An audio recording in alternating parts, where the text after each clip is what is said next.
구원자 예수 그리스도인데요. 참 구원자 예수 그리스도. 오늘은 복음 말씀으로 준비했습니다. 그러면 이 말씀과 관련해서 말씀을 먼저 보겠는데요.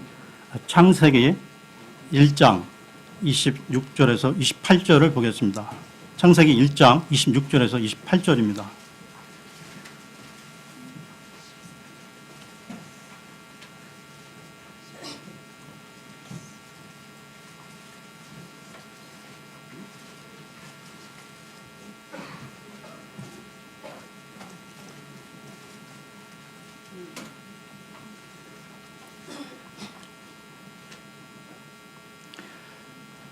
하나님께서 이르시되 우리가 우리의 형상으로 우리의 모양에 따라 사람을 만들고 그들이 바다의 물고기와 공중의 날짐승과 가축과 온 땅과 땅에서 기는 모든 기는 것을 지배하게 하자 하시고, 이처럼 하나님께서 자신의 형상으로 사람을 창조하시되 하나님의 형상으로 그를 창조하시고 그들을 남성과 여성으로 창조하시니라.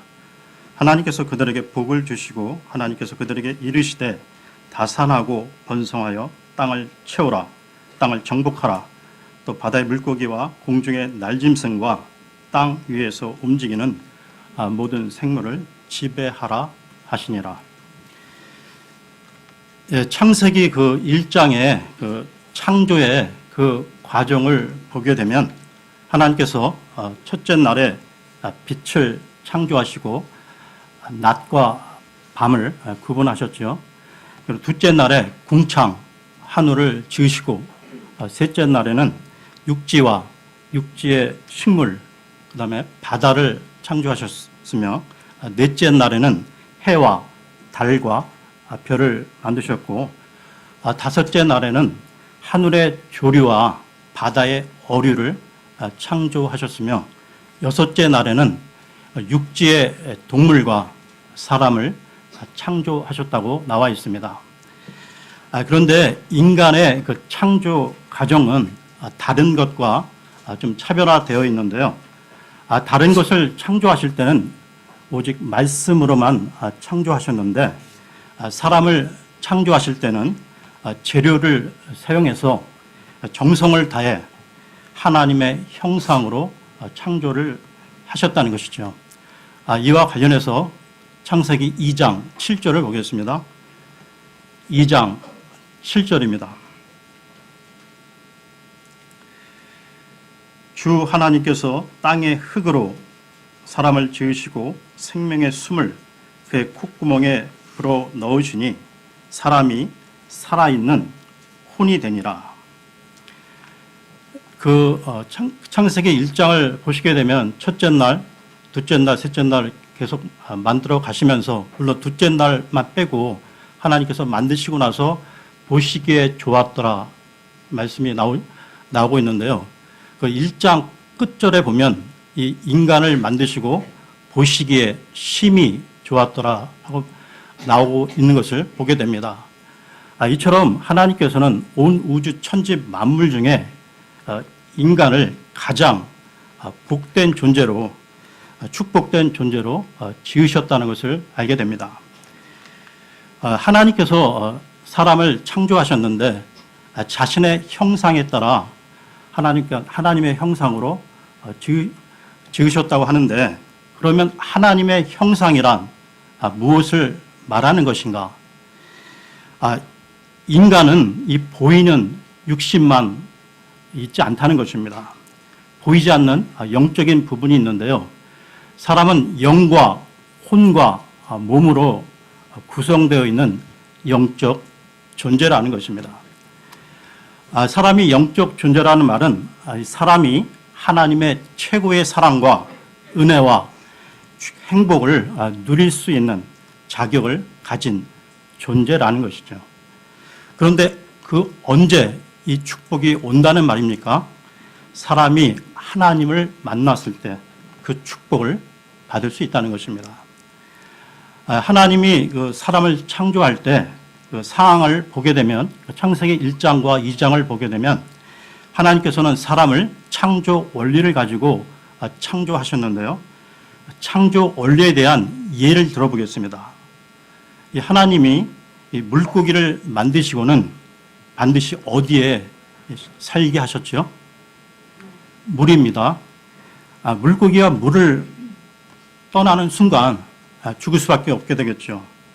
또한 하나님께서 이 새를 만드시고는 반드시 공중, 하늘을 날게 하셨다는 것이죠. 그러니까 하늘의 왕인 독수리라 하더라도 이 날지 못하면 죽음의 문제가 찾아온다는 것입니다. 그리고 하나님께서 이 나무를 만드시고 반드시 그 뿌리를 땅 속에, 흙 속에 내리게 하셨는데요. 수백 년 된 그 아름들이 큰 나무라 할지라도 그 흙 속에서 그 나무 뿌리가 뽑히는 순간 그 나무는 고사될 수밖에 없다는 것이죠. 또한 어린 아기는 반드시 엄마의 품에 있을 때 그 건강한 생명을 유지할 수 있다는 것입니다. 이것이 창조 원리라는 것이죠. 그러면 이 사람이란 존재는 돈도 있고 명예도 있다고 해서 건강하고 행복이 보장되는 것은 아니라는 것입니다. 예를 들어볼게요. 여러분들이 돈이 많이 있으면 크고 좋은 집을 살 수 있습니다. 그런데 그 돈을 가지고 꼭 필요한 참 사랑과 참 평안을 살 수는 없다는 것이죠. 그러니까 돈은 행복의 그 필요 조건이지 충분 조건은 될 수 없다는 것입니다. 그러니까 돈만 많으면 좋은 침대를 살 수 있지만 그런데 돈을 가지고 편안한 잠을 살 수는 없다는 것이죠. 돈만 있으면 이 값비싼 명품 옷이나 가방, 시계는 살 수 있지만 건강과 행복은 돈으로 살 수 없다는 것입니다. 그러니까 대궐 같은 큰 집에 살면서도 이 불행한 삶을 살아가는 사람이 있는가 하면 초막 같은 작은 집에 살면서도 가족끼리 웃으며 사랑하며 살아가는 가족도 있다는 것입니다. 그러니까 돈은 필요하지만 돈이 있기 때문에 행복을 살 수 있다는 말은 틀린 말이라는 것이죠. 예수님께서도 이와 관련해서 말씀을 하셨는데요. 누가복음으로 가겠습니다. 누가복음 12장 15절을 보겠습니다. 누가복음 12장 15절입니다.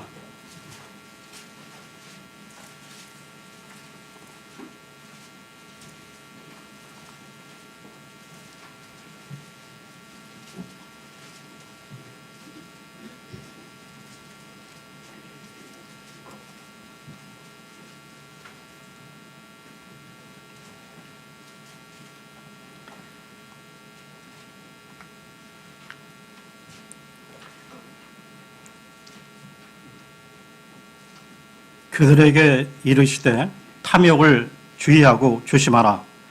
사람의 생명이 그의 풍부한 소유물에 있지 아니하니라 하시니라.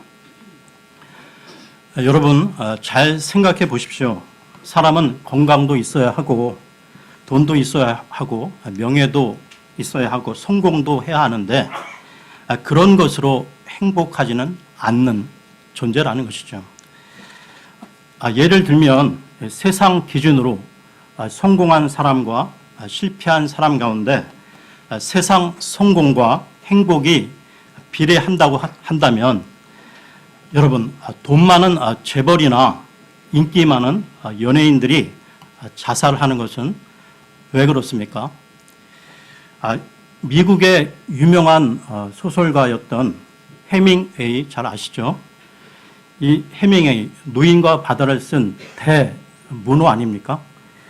그런데 이 사람이 그 유명세를 타면서도 성공한 뒤에도 뭐 돈이 없어요, 이 명예가 없어요.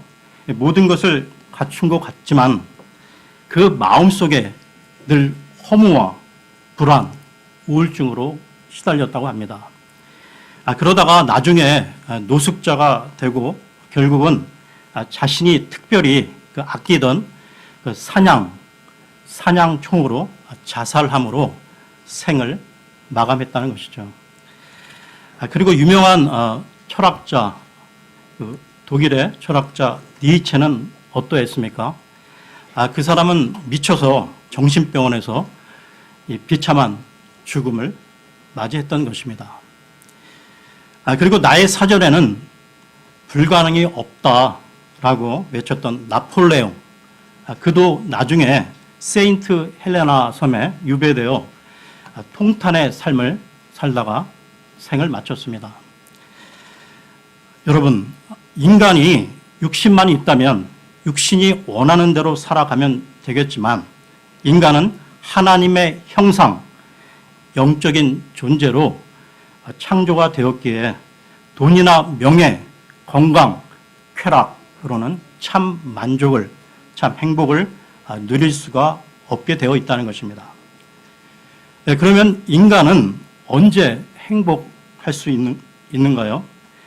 인간은 창조 원리에 따라 하나님을 만나 하나님과 교제하며 살아가야 행복하다는 것이죠.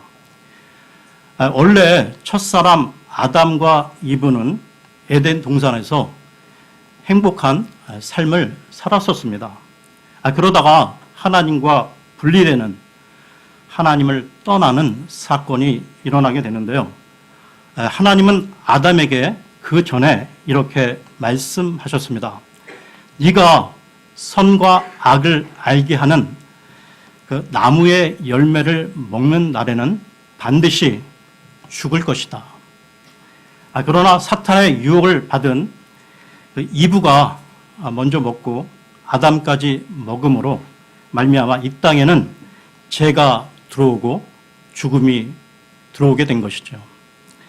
로마서로 가겠습니다. 로마서 5장 12절을 보겠습니다. 로마서 5장 12절입니다.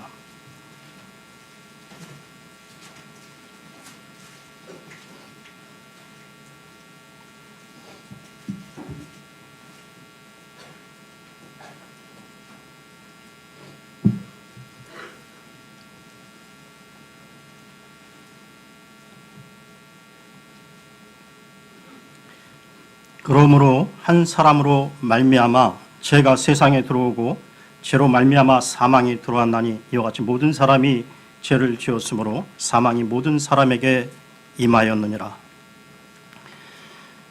아담의 죄로 말미암아 그 이후 인간은 하나님과 단절되었고 영적 문제가 오게 되었는데요. 하나님의 은혜로 살아야 할 사람들이 하나님을 떠나게 되자 자기 스스로 살 길을 찾아야 했습니다. 그런데 내 힘을 갖고는 아무리 똑똑하고 능력이 있고 인격이 있어도 성공을 하고 명예와 권력을 갖고 있어도 인간이 갖고 있는 이 영적 문제는 해결할 수가 없다는 것이죠.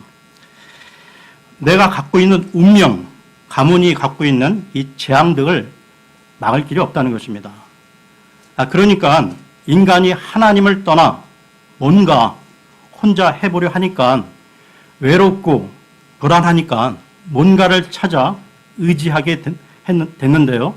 이 개나 고양이 이런 짐승과 달리 인간은 영적인 존재로 힘들고 한계 사항에 닥치게 되면 뭔가를 찾아 의지하고 믿어보고자 하는 이 마음을 갖게 된다는 것입니다. 그러면 하나님을 떠나게 만든 이 사탄 마귀가 하나님을 믿도록 돕겠습니까? 해방하겠습니까? 해방하겠죠. 그래서 사탄이 만든 최고의 작품이 무엇입니까? 우상숭배, 다시 말하면 종교를 갖게 한 것입니다. 여러분, 이 땅의 종교는 일반적으로 좋은 면이 있습니다. 좋은데 종교를 가지고는 인간의 영적인 문제, 죄 문제, 사탄과의 문제를 해결할 길이 없다는 것이죠.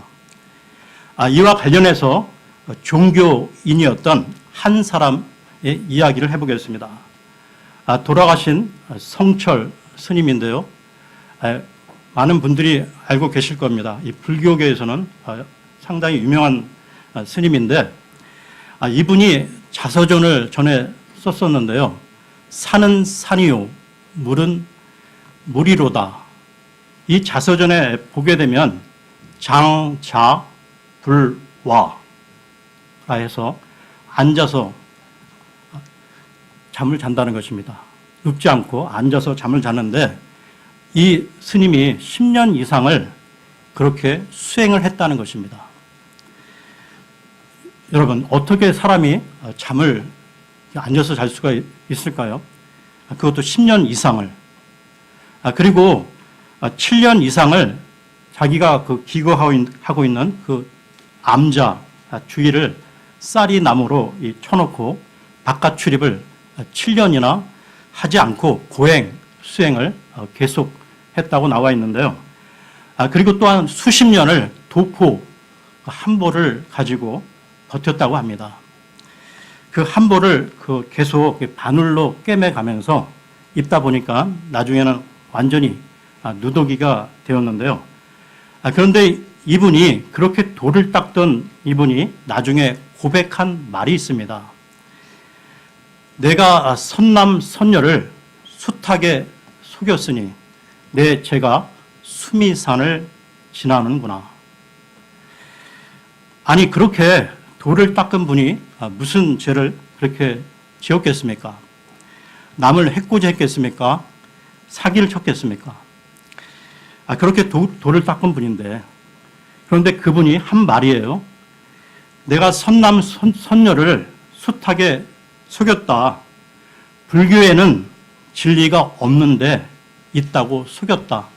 석가모니는 사탄의 앞잡이다. 라고요. 그러면서 내 죄가 수미산을 지나는도다. 여기서 말하는 수미산은 이 땅에 현존하는 산은 아니고요. 불교에서 말하는 그 상징적인 산입니다. 예를 들면 에베레스트 산보다 7배가 높다는 그 상징적인 산인데 얼마나 높겠습니까? 그런데 그분이 고백하기를 내가 지은 죄를 차곡차곡 쌓으면 수미산보다 더 높다. 그만큼 많은 죄가 있다는 겁니다. 그리고 하는 말이 내가 죽으면 구간 지옥에 들어가겠다. 여러분, 구간 지옥, 불교에서 말하는 1지옥, 2지옥 해갖고 9지옥까지 있는데 가장 악질이 가는 곳이 9지옥이라는 것이죠. 그러면 그렇게 평생을 돌을 닦고 선하게 살고 남에게 베풀고 좋은 일을 하는 분이 죽어서 그렇게 극심한 지옥에 간다면 그 누가 이 땅에서 구원받을 수 있겠습니까? 다시 반복하지만 이 땅의 종교는 일반적으로 나쁜 것을 가르치지 않고 좋은 것을 가르칩니다. 그러나 이 땅의 종교는 다시 말해 우상을 가지고는 인간이 갖고 있는 영적 문제부터 운명의 문제, 죄 문제, 사탄과의 문제를 해결할 수가 없다는 것이죠. 사탄은 계속해서 하나님을 떠나도록 인간을 속여왔는데 그것이 우상이라는 것입니다. 우상에는 여러 가지가 있는데요. 그 중에는 형상, 우상이 있습니다. 형상 우상은 사람들이 나무나 돌을 깎아 만들어 절을 하며 숭배를 하는 건데요. 어떤 사람들은 물질, 돈이 우상이 되기도 합니다. 그런 사람들은 돈이 생기는 거라면 물불을 가리지 않는 것을 보게 되는데요. 사람의 목숨보다도 돈을 더 중요하고 가치 있게 본다는 것입니다. 자기 양심을 팔아서라도 내 가까운 지인을 해쳐서라도 돈을 벌고자 하는 이 사람들이 이 땅에는 많다는 것이죠. 그런 사람들에게는 돈, 물질이 우상인 것입니다. 어떤 사람에게는 이 술, 마약이 우상인데요. 그러니까 나의 인생에 큰 영향을 주고 가족에게, 남에게 고통을 주면서까지 자신의 인생을 계속해서 끌고 가는 것이 우상인 것입니다.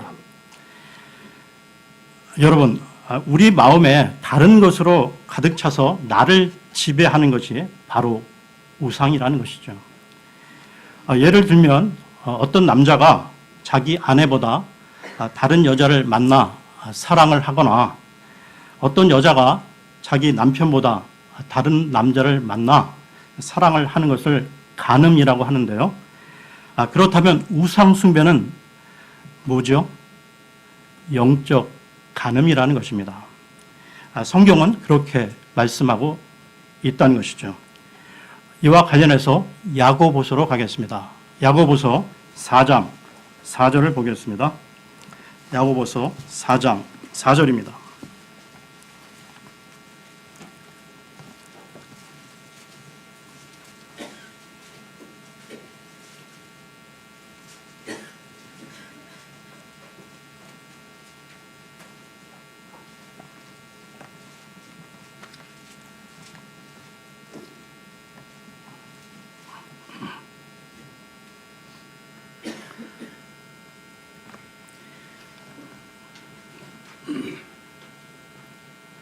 너희 간음하는 남자들과 간음하는 여자들아, 세상과 친구가 되는 것이 하나님과 원수되는 것인 줄 너희가 알지 못하느냐. 그러므로 누구든지 세상의 친구가 되고자 하는 자는 하나님의 원수가 되느니라. 세상과 친구, 세상을 사랑하는 것이 하나님에 대한 영적 간음이라고 말씀하고 있습니다. 그러니 이 하나님께서 인간들이 이 망할 것을 뻔히 아는데 그것을 허용하겠냐 말입니다. 세상 사람들, 이 세상 종교인들은 이 다른 종교를 인정하지 않는 우리 기독교는 독선적이다, 배타적이다 말들을 하는데요. 다시 반복하지만 다른 종교로는 인간의 근본 문제, 즉 영적 문제, 죄 문제, 사탄과의 문제를 해결할 수 없다는 것입니다. 자, 그러다 보면 인간이 살아가면서 부딪히는 한계가 있는데요. 그것이 뭐냐? 정신적인 고통의 한계가 찾아온다는 것입니다.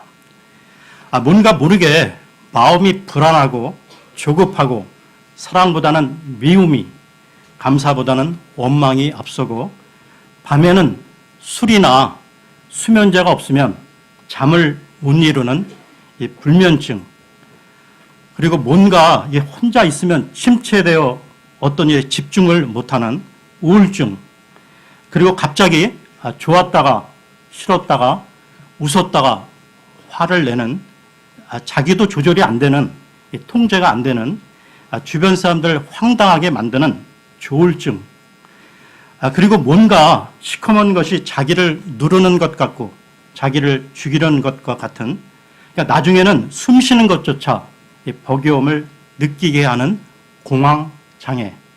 연예인들 가운데도 이 공황장애를 앓고 있는 사람들이 많습니다. 그리고 많은 사람이 잠자면서 가히 눌리고 시달리는 악몽, 그리고 환상, 환청에 시달리는 사람들. 그러니까 남들에게는 안 보이는데 그 사람에게는 보이고 그 사람에게만 이상한 소리가 들리는 이런 문제들이 있다는 것입니다. 또한 자기도 어찌할 수 없는 이 성격 장애가 오기도 하고 그러면서 강한 의존성이 생기게 되는데요. 알코올, 술에 의존하게 되고 마약에 의존하게 되고 도박에 빠지고 음란, 타락에 빠지게 된다는 것입니다. 그렇게 해도 풀리지가 않기에 결국은 무속인을 찾아가기도 하는데요. 점쟁이 굿을 하게 되고 또한 조상을 잘못 모셔서 그러나 하고 제사도 열심히 지내지만 그런데 가면 갈수록 더 큰 영적 문제가 찾아온다는 것입니다. 이 제사와 관련해서 고린도 전서로 가겠습니다. 고린도 전서 10장 20절을 보겠습니다. 고린도 전서 10장 20절입니다.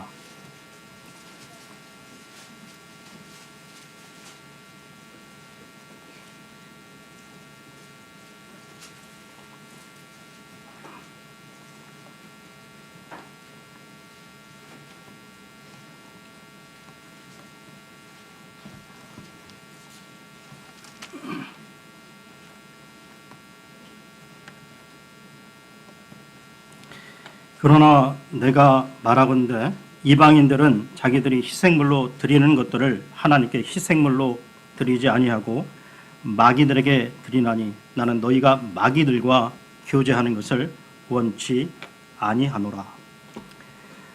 그러니까 이방인들의 그 제사는 마귀들, 악령들을 불러 드리는 결과가 된다는 것입니다. 제가 지금까지 많은 사람들을 만나봤는데 그 종갓집 있죠.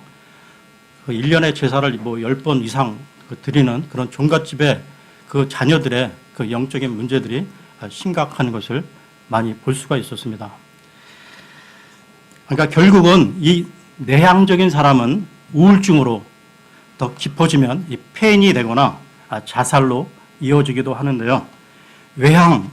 외향적인 사람은 남에게 고통을 주고 더 큰 일을 저지르기까지 하게 됩니다. 자, 그러다 보면 더불어 오는 것이 있는데요. 육신적인 질병의 고통이 찾아오게 된다는 것입니다.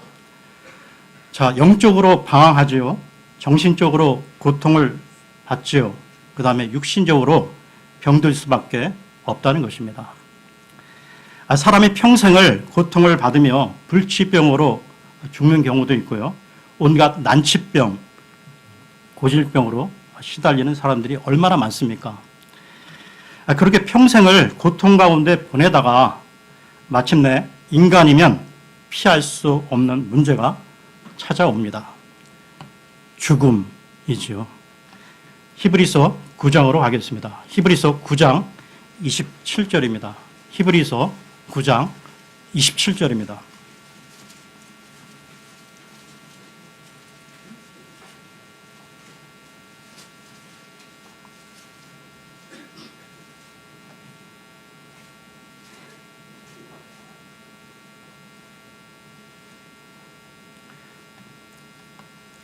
한 번 죽는 것은 사람들에게 정해진 것이요 이것 뒤에는 심판이 있나니. 인간은 누구나 죽음을 피할 수 없지요. 그러면 죽음으로 끝나면 모든 것이 정리되느냐. 지금까지 제가 사람들 만나보면 너무 고통 가운데 살아가는 사람들 만나보면 죽으면 다 끝나겠지 이렇게 얘기하는 사람들을 많이 들어봤는데요. 죽으면 끝이 아니고 그 다음 지옥 불호수의 심판이 기다리고 있다는 것입니다. 세상 사람들은 이 모든 것을 어떻게 생각하냐면 피할 수 없는 운명이라 여긴다는 것입니다. 어쩔 수 없다고 팔자련이 하면서 팔자 타령을 하는데요. 그러면서 한 가지 기대가 있다는 것이죠. 내가 겪은 이 고통을 내 자식만큼은 안 겪으면 좋겠다. 그런데 바라는 대로 됩니까? 어느 날 보니까 내가 늘 한 맺혀 살아왔던, 내가 너무 싫어했고 너무 고통스러워 피하고 싶었던 그 모습들이 내 자녀들의 모습에서 드러나게 되는 것을 보게 된다는 것입니다. 그때부터 오는 탄식이 있는데요. 바로 후대의 문제, 가문에 흐르는 대물림이라는 또 다른 문제가 찾아오게 됩니다. 그것을 어떻게 막을 수가 있겠습니까? 이것을 종교로 막을 수 있겠습니까? 과학으로 막을 수 있겠습니까? 많이 배운 지식인이 막겠습니까? 정치하는 사람이 막을 수 있겠습니까? 오히려 이 많은 지식인과 정치하는 사람이 여기에 걸려든다는 것입니다. 그래서 사람들이 나름대로 노력을 하다가 뭔가 이게 믿으면 좀 나아지려나 하고 종교를 찾기 시작하는데요. 교회를 오는 사람도 또 절간을 찾아가는 사람도 대부분 자기 고통의 문제를 해결할 수 없으니까 선택을 하게 되는 것입니다. 여기서 성경을 찾겠는데요. 사도행전으로 가겠습니다. 사도행전 4장 12절입니다. 사도행전 4장 12절입니다.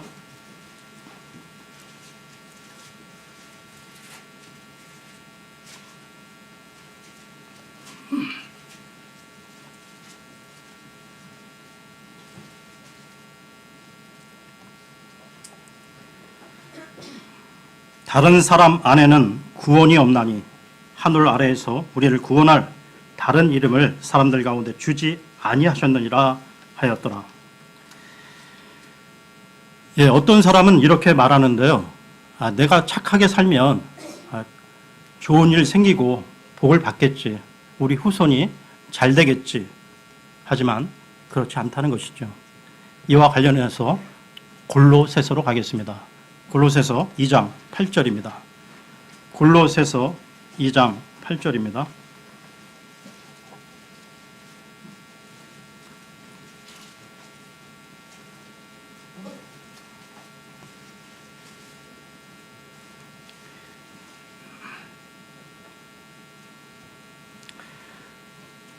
어떤 사람이 철학과 헛된 속임수로 너희를 노략하지 못하도록 조심하라.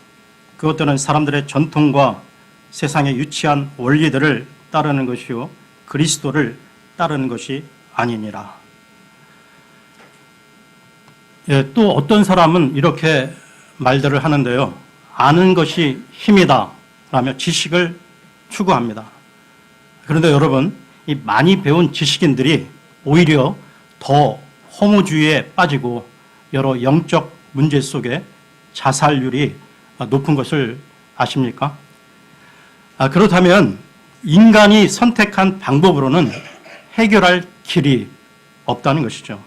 그래서 하나님께서 인간의 힘으로는 안 되기 때문에 하나님이 주신 방법이 있는데요. 로마서로 가겠습니다. 로마서 5장 8절입니다. 로마서 5장 8절입니다.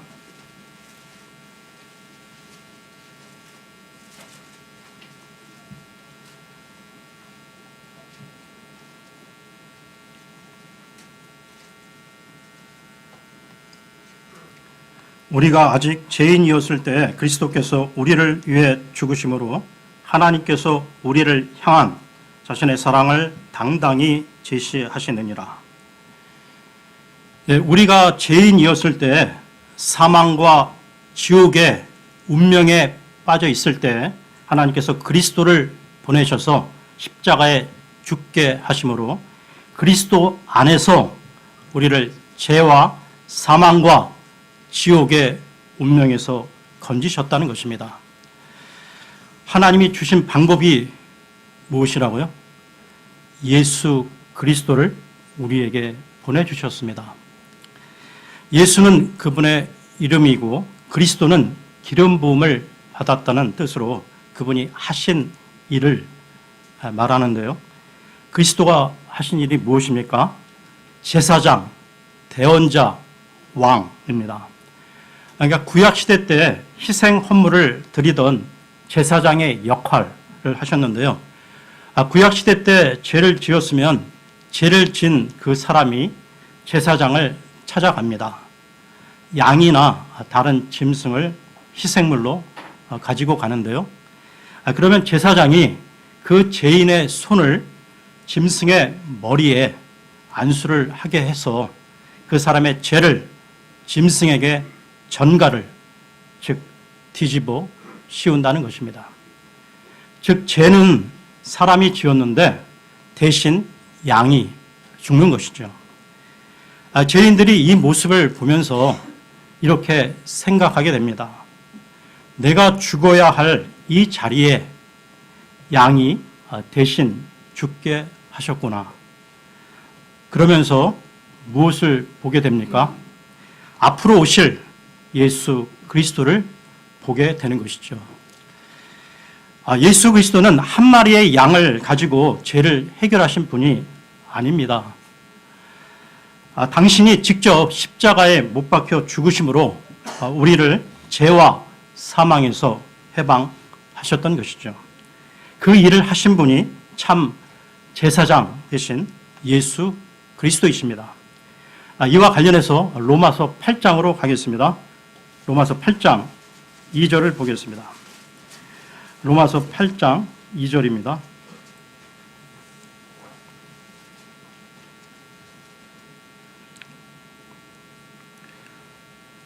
오늘 말씀의 핵심 구절입니다.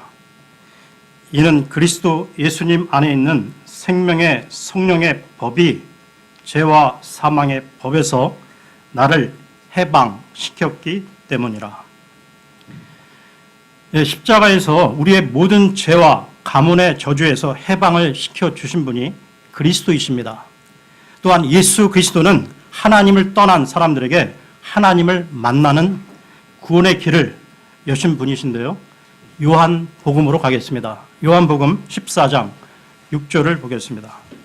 요한복음 14장 6절입니다.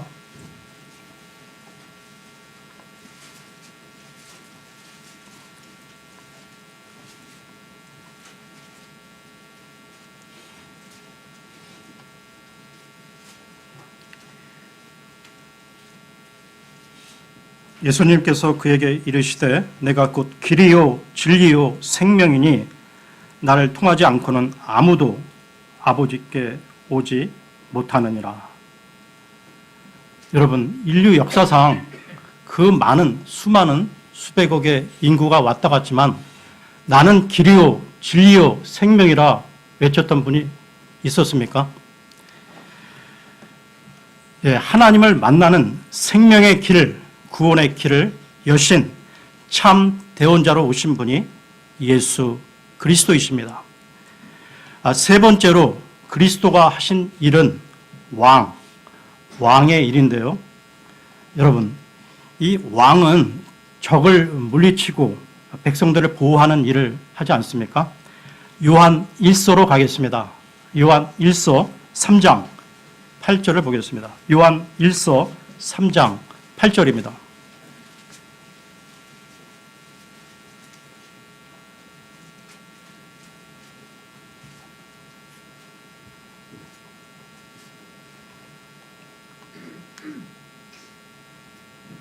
죄를 범하는 자는 마귀에게 속하나니 마귀는 처음부터 죄를 짓느니라.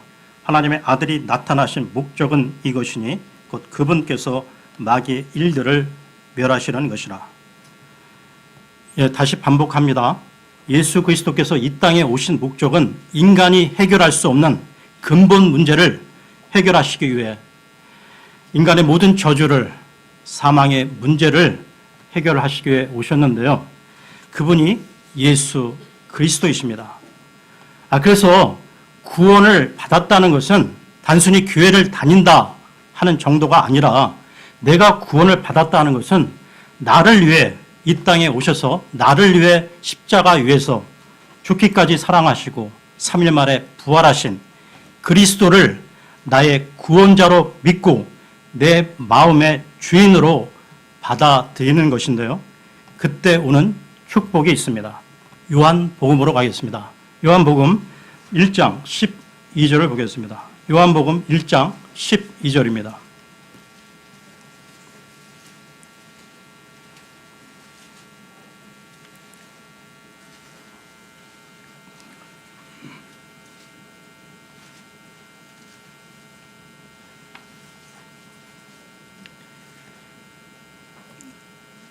그분을 받아들인 자들, 곧 그분의 이름을 믿는 자들에게는 다 하나님의 아들이 되는 권능을 그분께서 주셨으니, 하나님의 아들, 하나님의 자녀, 이게 무슨 말입니까? 하나님이 우리들을 원수로 보지 않고 죄인으로 보지 않고 멸망의 자식으로 보지 않고 운명에 빠진 자로 보는 것이 아니라 예수 그리스도를 통해 우리의 죄를 다 사하시고 하나님의 자녀로 삼으셨다는 것이죠. 그것을 구원이라 말하는 것입니다. 예수님을 영접하는 것의 의미가 너무나 크다는 것입니다. 하나님의 아들에서 이 아들이라는 의미는 아버지께 있는 모든 축복을 누릴 수 있다는 의미인 것입니다. 그것을 아들이라 부른다는 것이죠. 그러면 예수 그리스도를 영접한 순간 오는 축복이 있는데요. 고린도 전서로 가겠습니다. 고린도 전서 3장 16절입니다. 고린도 전서 3장 16절입니다.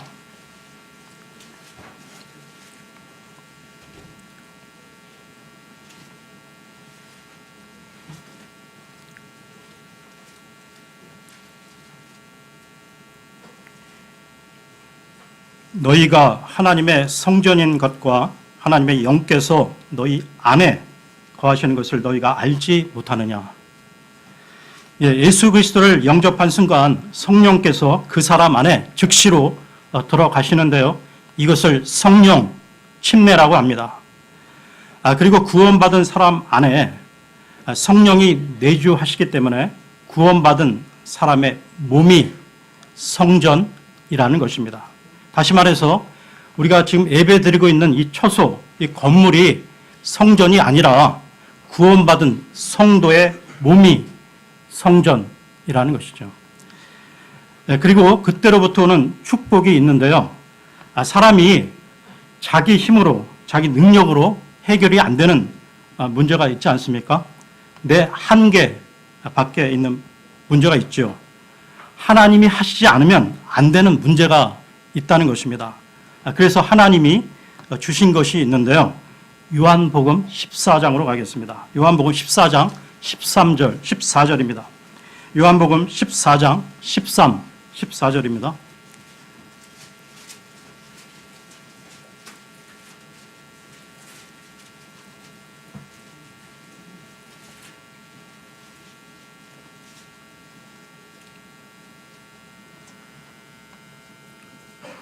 너희가 내 이름으로 무엇을 구하든지 내가 그것을 행하리니 이것은 아버지께서 아들 안에서 영광을 받게 하려 함이라. 너희가 내 이름으로 무엇이든지 구하면 내가 그것을 행하리라. 바로 기도 응답의 비밀인데요. 우리가 하나님의 자녀가 되었다는 것은 하나님께 있는 모든 행복을, 하나님께 있는 모든 축복을, 하나님의 모든 응답을 누릴 수 있는 자격이 있다는 것입니다. 우리가 기도를 많이 해야 응답받는 것이 아니라 이미 응답받을 신분이 생겼다는 것이죠. 자, 그때부터 오는 축복이 있습니다. 빌립보서로 가겠습니다. 빌립보서 3장 20절을 보겠습니다. 빌립보서 3장 20절입니다.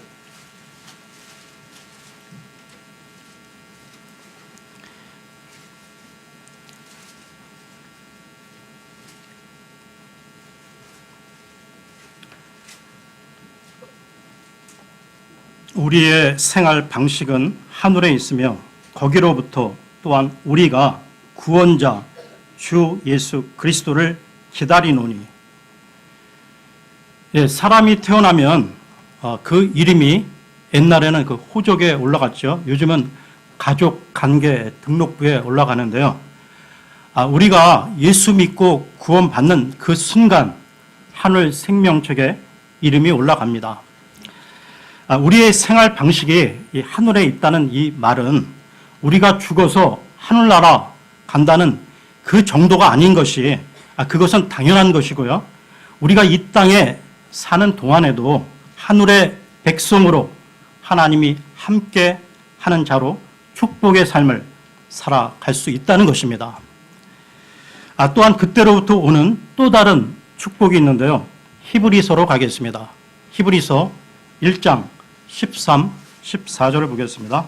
히브리서 1장 13, 14절입니다.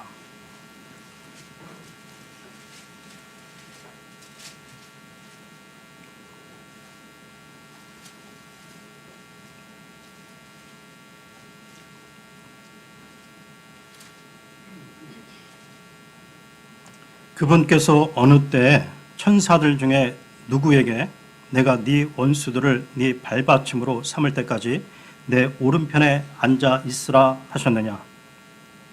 그들은 다 구원의 상속자가 될 자들을 위해 섬기라고 보내어진 섬기는 영들이 아니냐. 천사들이 그러니까 구원받은 성도들을 섬기라고 보내어진 영들이라고 말씀하고 있는데요.